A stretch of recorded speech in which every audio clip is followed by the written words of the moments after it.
வள்ளல் மலரடி வாழ்க வாழ்க, எல்லா உயிர்களும் இன்புற்று வாழ்க. ராமலிங்க ஐயனே நின்றாள் சரண் காத்தருள். எங்கள் தந்தையும் குருவுமான மூப்பா அவர்கள் பாதம் பணிந்து வணங்கி சபையினருக்கும் தலைவர் உள்ளிட்ட அனைவருக்கும் வந்தனம் கூறி ஆரம்பிக்கிறேன். திடீர்னு பேச சொல்லிட்டாங்க, முடிந்தவரை தெரிந்ததை பேச. பக்தி, ஒழுக்கம், தவம், ஜீவகாருண்யம் ஆர்டர் மாற்றி சொல்கிறேன், பரவாயில்ல. பக்தினா முதல்ல ஞாபகம் வர்றது நினைந்து நினைந்து உணர்ந்து உணர்ந்து நெகிழ்ந்து நெகிழ்ந்து அன்பே நிறைந்து நிறைந்து ஊற்றெழும் கண்ணீரால் உடம்பு நனைந்து நனைந்து அருளமுதே நன்னிதியே ஞான நடத்தரசே என் உரிமை நாயகனே என்று வணைந்து வணைந்து ஏத்துதும் நாம். அப்படி பக்தி பண்ண சொல்கிறாங்க ஐயா. நினைந்து நினைந்துனா எதை நினைக்கணும்? இறைவனை நினைக்கணும், இறைவனுடைய பெருமையை நினைக்கணும், அவனோட புகழை நினைக்கணும், அவனோட உன்னதத்தை, அவனின் ஆற்றலை, இறைவனின் வல்லவத்தை எல்லாம் நினைக்கணும். நமக்கு ஒரு சிலருக்கு அது தெரியவே தெரியாது. இறைவன் ஓ சாமி நம்ம கேட்டதெல்லாம் கொடுக்கும், நம்ம அதுக்கு ஒரு வேலை கேட்கணும், பூ போடணும், 2 படையல் போடணும். அப்படி உள்ளவங்களும் இருக்காங்க, இறைவனை நன்கு உணர்ந்தவங்களும் இருக்காங்க. அப்படி நன்கு உணர்ந்தவர் நம் பெருமான். அவர் உணர்ந்ததை நமக்கும் சொல்லி தராரு, இப்படி பக்தி பண்ணுங்க, இதெல்லாம் நினைங்கன்னு. அப்போ நம்ம எப்படி நினைக்கணும்? வள்ளல் பெருமான் நம்ம ராமலிங்க சாமி நமக்காகவே, நம்மை திருத்துவதற்காகவே, நம்மையெல்லாம் வழி நடத்துவதற்காகவே வருவிக்க உற்றார் என்று அவரை நினைக்கணும்.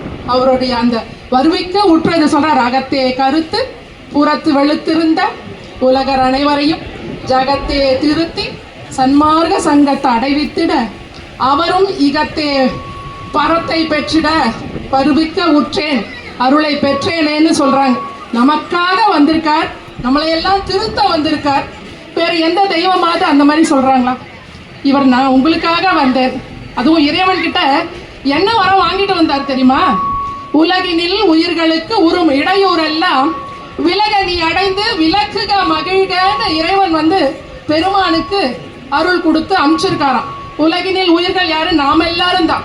நம்ம எல்லாம் என்ன கஷ்டப்படுறோமோ, என்ன துயர்படுறோமோ எல்லாத்தையும் விலக நீ அடைந்து, பெருமான் கிட்ட சொல்றாராம், போய் அவங்கள அடைந்து, அவங்களோட கஷ்டம் எத்தவோ அதை நீ அடைந்து அதெல்லாத்தையும் நீ விலக்குக, அதனால மகிழ்க அப்படின்னு சொன்ன. நம்ம கூட யாருக்காவது ஒரு சிறிய உதவி, சின்ன உதவி செஞ்சா நமக்குள்ள ஒரு திருப்தி, ஒரு மகிழ்ச்சி வரும். ஆனா பெருமான் உலக உயிர்கள் அத்தனை பேரையும் காப்பாத்துறதுக்காக, அவர்களுக்கு வரும் இடையூறு எல்லாத்தையும் காப்பாத்துறதுக்காக பெருமான் வருவிக்க விட்டுருக்கார். அதை நினைக்கணும், அதை உணரணும். எப்படி உணர முடியும்? நமக்கு எத்தனையோ கஷ்டங்கள் வந்திருக்கும், எத்தனையோ நம்மளுடைய தீவினை நம்மளை தொடர்ந்து வந்துட்டே இருக்கும், நம்ம பிறவி முழுக்க வந்துட்டே இருக்கும். எப்போ எது எப்போ தாக்கும்னு தெரியாது. அப்போ அந்த தீவினை வந்திருக்கும் போது, நம்ம அந்த தீவினை வந்திருக்கும் போது அதை நம்ம இறைவன் கிட்ட பக்தி செய்து அதுல இருந்து இறைவன் நம்மளை காப்பாற்றி இருப்பார் இல்லையா? கண்டிப்பா காப்பாற்றி இருப்பார். அப்படி காப்பாற்றி இருந்தா அந்த காப்பாற்றியதை உணரணும், நினைந்து உணர்ந்து அப்ப நெகிழணும். ஓ, இறைவன் நம்மளை எப்படி காப்பாற்றி இருக்காரு, நம்மளை எவ்வளவு பெரிய இடர்ல இருந்து நம்மளை காப்பாற்றி இருக்காருன்னு நெகிழணும்.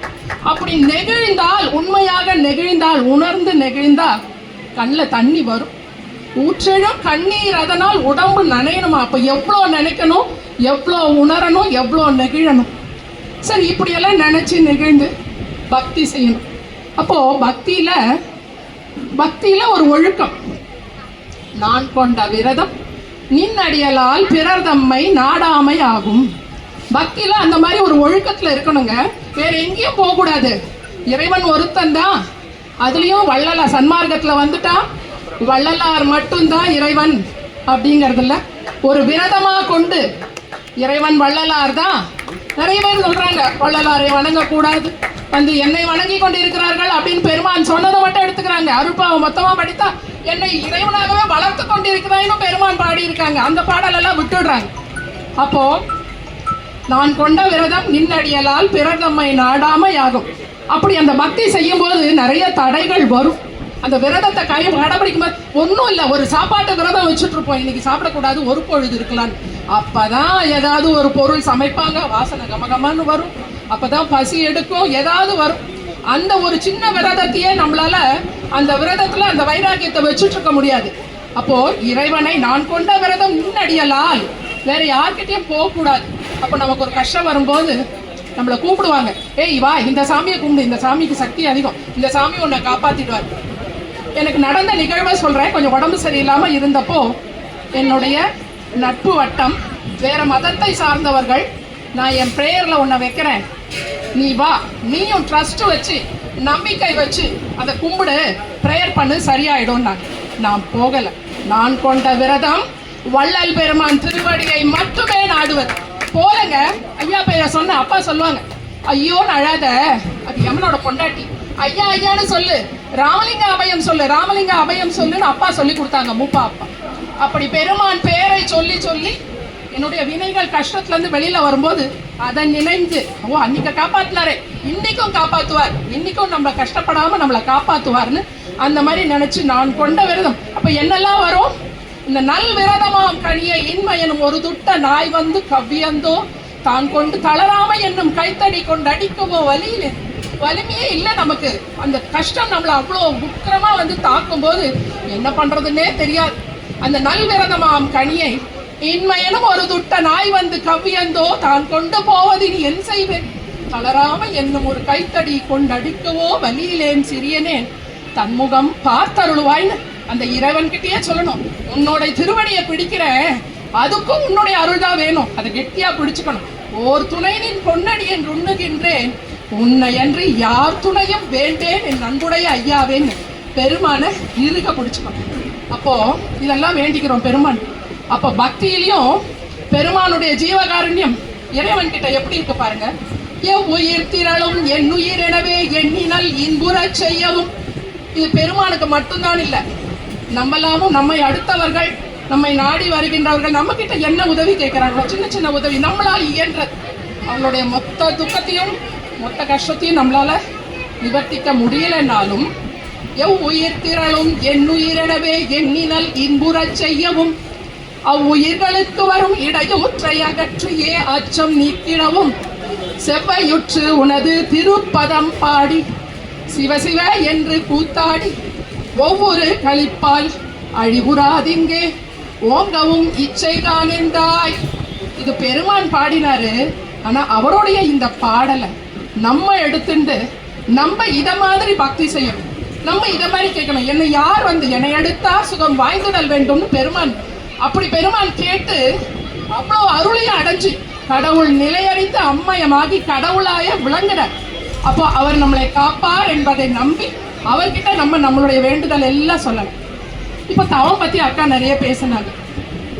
அப்ப தவம் பத்தி பேசும்போது நம்மளால வந்து தவம் பண்றது கொஞ்சம் கஷ்டமான விஷயம் தாங்க. காலையில எழுந்துக்கணும், பல் விளக்கணும், மலைஜலம் கழிக்கணும், அப்புறம் திலப்பாக்கு போடணும், எல்லா ஒழுக்கமும். அதுக்கப்புறம் போய் அண்ணன் சொன்னாங்க, ஒரு ஒரு சொற்பொழிவில் அண்ணன் சொன்னாங்க, போய் கண்ணை மூடிட்டு உடனே உட்காந்தா புருவமத்தி தியானம் பண்ணால் அங்கே என்ன உணர்வு வரும்? முதல்ல நாசி வலது பக்கம் சுவாசம் போகணும். அப்படி சுவாசம் போகணும்னு அந்த காலத்தில் வந்து இங்கே ஒரு கட்டை வச்சுக்கிட்டாங்க, எல்லாம் பண்ணாங்க முனிவர்கள். நம்ம இப்போ அந்த மாதிரி வேஷம்லாம் போட்டால் நம்மளை பார்த்தா சிரிப்பாங்க. அப்போ என்ன சொல்கிறாங்க, அருட்பா பாடல்களை உணர்ந்து சொல்லுங்க, பெருமானுடைய திரு நாமத்தை உணர்ந்து சொல்லுங்க, சுவாசம் ஆட்டோமேட்டிக்காக இயல்பாக வலது பக்கம் வரும். அப்புறமா மனம் நெகிழும், மனம் ஒருமைப்படும், பிறகு உட்காந்து தவம் பண்ணுங்கன்னு சொல்லி சொன்னாங்க. அது உண்மை, அதை அப்படியே எடுத்துக்கணும். யாரெல்லாம் இந்த மாதிரி சொற்பொழிவுகள் வந்து கேட்கும் போதெல்லாம் யார் என்ன சொல்றாங்களோ அதுல நமக்கு தேவையானவற்றையெல்லாம் அப்படியே பிடிச்சுக்கணும். பெருமான் சொல்றாங்க, இறந்திறந்தே இழைத்ததெல்லாம் போதும் இந்த உடம்பே, இயற்கை உடம்பாக அருள் இன்னமுதம் அளித்து புறந்தழுவி அகம் புணர்ந்து கலந்து கொண்டான் என்னாலும் பூரணமாம் சிவபோகம் பொங்கியிட விழுந்தேன் பிறந்திறந்து பொய்க்கதியை பெற நினைத்து ஏமாந்த இணை நிலையே பெரிய திருக்கதவம் திறந்தருளி அடைந்திடுவாய் சிற்றப்பை வாழ் அரசேங்கிற. அதையும் இறைவன் கிட்டதான் கேட்கிறாங்க. இறந்து இறந்து இழைத்ததெல்லாம் இந்த உடம்பு போறோம், இயற்கை உடம்பாக அருள் இன்னமுதம் அழின்னு கேட்கிறாங்க. இந்த பாடலையும் நம்ம வேண்டிக்கிட்டு எனக்கும் அந்த மாதிரி நிலை வேணும்னு பக்தி, ஒழுக்கம், ஜீவகாருண்யம் எல்லாத்தையும் கடைபிடித்து நாமும் மரணமில்லா பெருவாழ்வு என்ற ஒன்றை அடைய முயற்சிப்போம், நல் முயற்சி செய்வோம். பெருமான் திருவடியை இறுக பிடித்துக் கொள்வோம். இறுக பிடித்துக் கொண்டேன் பதத்தை இனி நான் விடுவேனோ என் தாய் பாதம் பிடித்த கையால் வேறு தொடுவனோ என்ற உறுதியோடு வள்ளல் பெருமான் திருவடியை இறுக பிடித்து கொண்டு அவர் சொன்ன நெறிகளை எல்லாம் கடைபிடித்து, ஒழுக்கங்களை எல்லாம் கடைபிடித்து நாமும் நல்வாழ்வு பெறுவோம், ஆன்ம லாபம் அடைவோம். வாய்ப்பு தந்ததற்கு திடீரென ஒரு வாய்ப்பு, என் பேர் போடல, திடீரென வாய்ப்பு தந்தமைக்கு நன்றி பாராட்டி விடைபெறுகிறேன். நன்றி, வந்தனம். ராமலிங்காவையும் ராமலிங்காவையும் ராமலிங்காவை.